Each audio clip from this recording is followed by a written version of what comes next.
What creates a beloved community?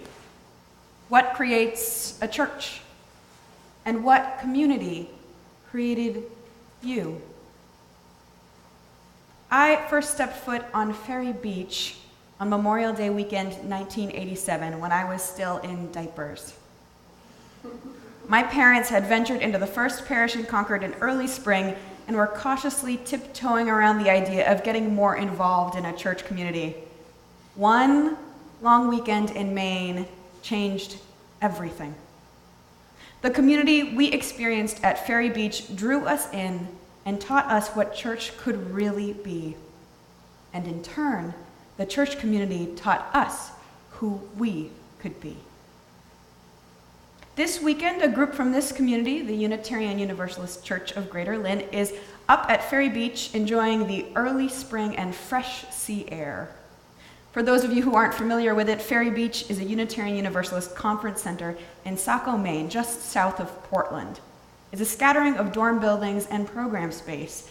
There's a large dining hall with a wraparound porch and rocking chairs, an auditorium, a playground and volleyball court, meeting rooms with a fireplace, a campground with an outdoor chapel, and a long stretch of beautiful beach. It's somewhere between rustic and homey and perfect for a weekend escape. I grew up running around the campus for 4 days every May. I would make sand castles, play on the swings, and eat ice cream. I quickly learned that the church took the phrase, "it takes a village," very seriously. Although I could play wherever I choose, every single adult became my parent or babysitter. When I got to my middle school years, I suddenly became the responsible one, hanging out with younger kids and giving piggyback rides for days on end. I made fast friends in high school and college who mean the world to me, people who I typically saw only once a year, but I still invited to my wedding. Now, as an adult, when I go to Ferry Beach, I get to spend quality time with my parents, take long walks on the beach, sip wine, and play board games. I learned how to be myself amid those walls and on that sandy shore. I remember feeling frustrated and outcast, or feeling popular and loved. I remember walking the beach for hours by myself the year I left for college. I remember making new friends and saying goodbye to old ones. Along that shore, I have counted the passing years and days of my life and learned to make those days count. I created myself among that community and along that shoreline. It's been almost 30 years since that first trip to Ferry Beach. The only time the entire family missed the retreat was the year my graduation from college was the same weekend. We have seen weekends full of downpours and freezing temperatures or sunshine and pleasantly warm days. That little stretch of beach, those old buildings and lumpy mattresses are knit into our hearts. When my parents were looking for a church community, they stumbled into the Unitarian Universalist Church in Concord. They were former Catholics who knew they weren't ready to raise their children in the church they grew up in, but also knew they needed some help with the big questions. They attended church a few times and then took the risk by bringing 2 children under the age of 5 for an entire weekend stuck in a campground up in Maine with this crazy church community. It paid off more than they could have ever imagined. When I asked my parents about what it was like joining the church, they immediately mentioned Ferry Beach. It became a seminal point in their experience of church. Sure, traditional church was usually Sunday mornings, much like this, in a big old white New England building with a sermon and religious education classes. But this formative experience was the core concept of church lived out amid campfires and sandy towels along a stretch of the Maine shoreline. The experiences I have had at Ferry Beach are incredibly and deeply spiritual. Singing folk songs by the campfire where Rise Up Singing becomes our hymnal, where baptisms were full immersion in the Atlantic Ocean, where coffee hour started on the front porch and continued down the beach, where communion was lobsters, barbecued steak, and corn on the cob. In our earliest days going to Ferry Beach, we were responsible for the entire weekend. In between playing on the beach or sipping coffee, we would form teams to prepare, cook, and clean up after meals for 300 people. And then at the end of the weekend, we scrubbed toilets and swept floors to make it ready for the next visitors. I remember one team of cooks, I think it was Saturday dinner, who would dress up with pirate hats and eye patches, and they would serve us spaghetti and meatballs. My father always spearheaded the cleanup from the very last lunch, the least enjoyed kitchen job, while my mom scrubbed all 4 toilets in one of the smaller dorm buildings. Those experiences are the mortar that binds and builds a church community. Those weekends were the cement that glued us together. But those experiences aren't limited to that one campground in Maine. Those kinds of experiences are what make up a community. Experiences that bind a group together, that live our values in the world, that remind us that we are better together than we are alone. You can have those kind of experiences anywhere and everywhere, but I think especially in a community like church. Church creates opportunities for us to experience those moments of creating the beloved community over and over and over again. When you come to church to help with childcare, even though your own children are long since grown. When you come for a cleanup day to rake leaves or scrub floors. When you make 3 pans of lasagna for homebound or sick members of the community.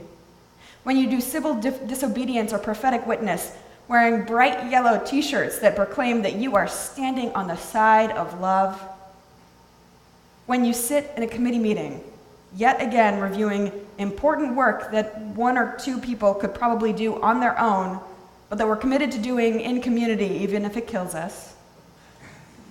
All of those moments are what creates the beloved church community. One of the reasons I feel such a strong sense of community at Ferry Beach is because of the beach itself.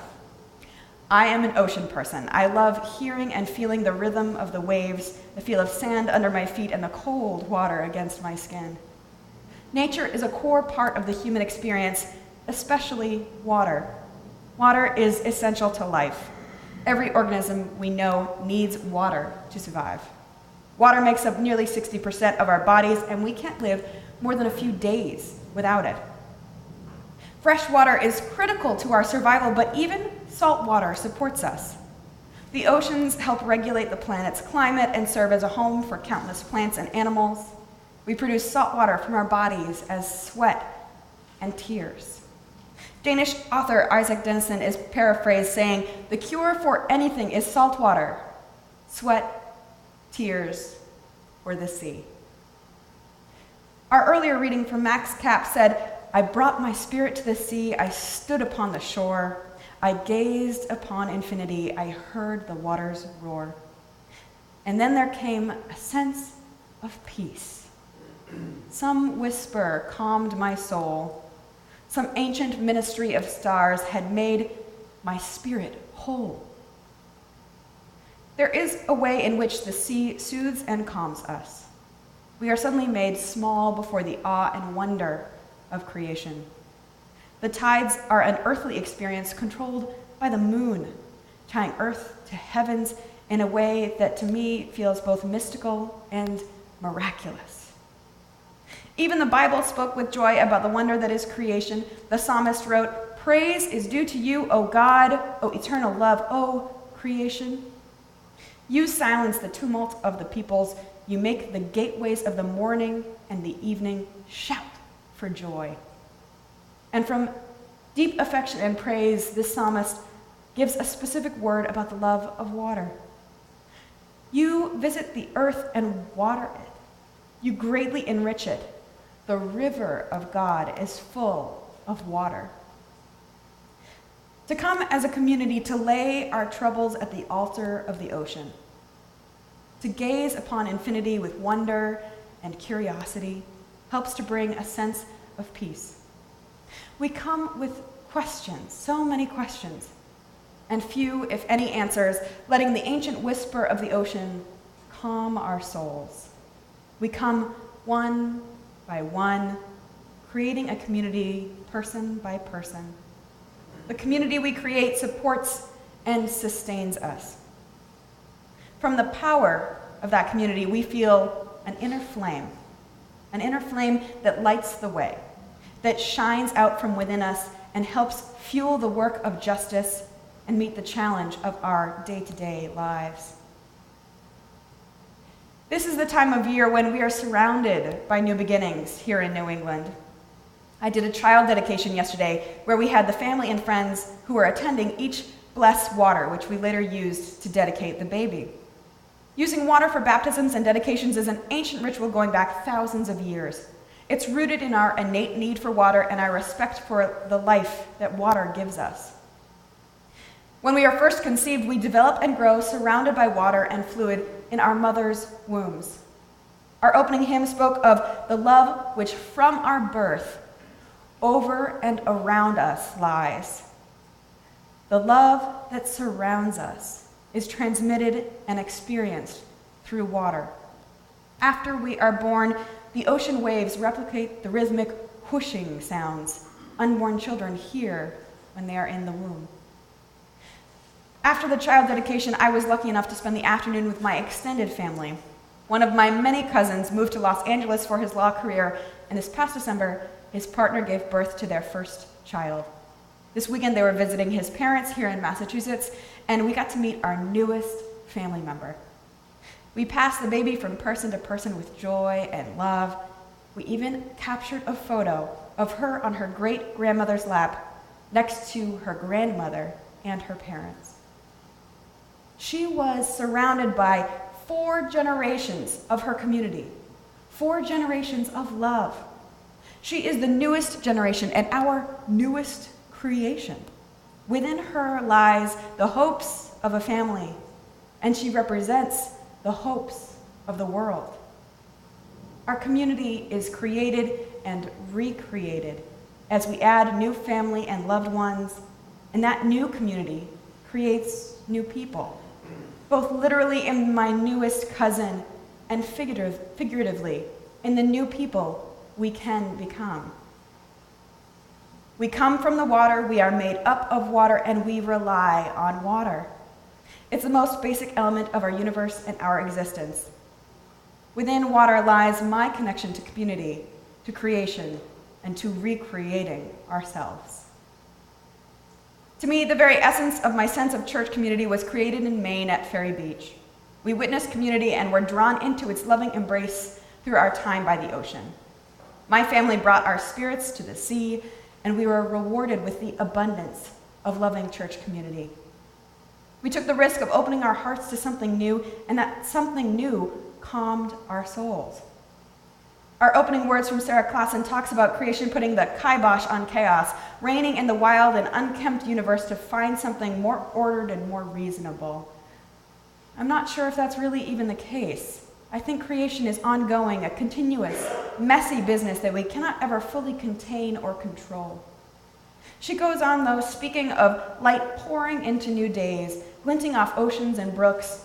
She speaks of the spangled sky filled with white-hot stars that are violet and vivid, glowing with every atom of creation.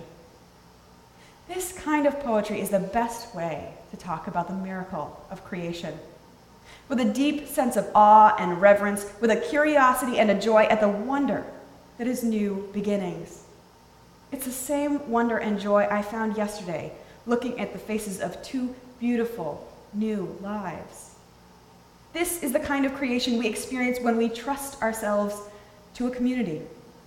Within the loving embrace of the church community, we are creating and recreating ourselves. We are embracing the miracle of creation with awe of the way we can be created and recreated, and reverence for the hard work which we can do when held in loving community. I've been lucky enough to find more than one place I can call home. Surely I am home whenever I am with the people I love, but I am also home when I am at church, when I'm among the people of God, when I am walking along the ocean and the beach and feeling the waves lap against my toes. We are created with and through community. Creation itself is a mystery and a wonder, and we are so often humbled to experience it firsthand. The community of the church was created long before I came around and before my parents darkened their doorstep.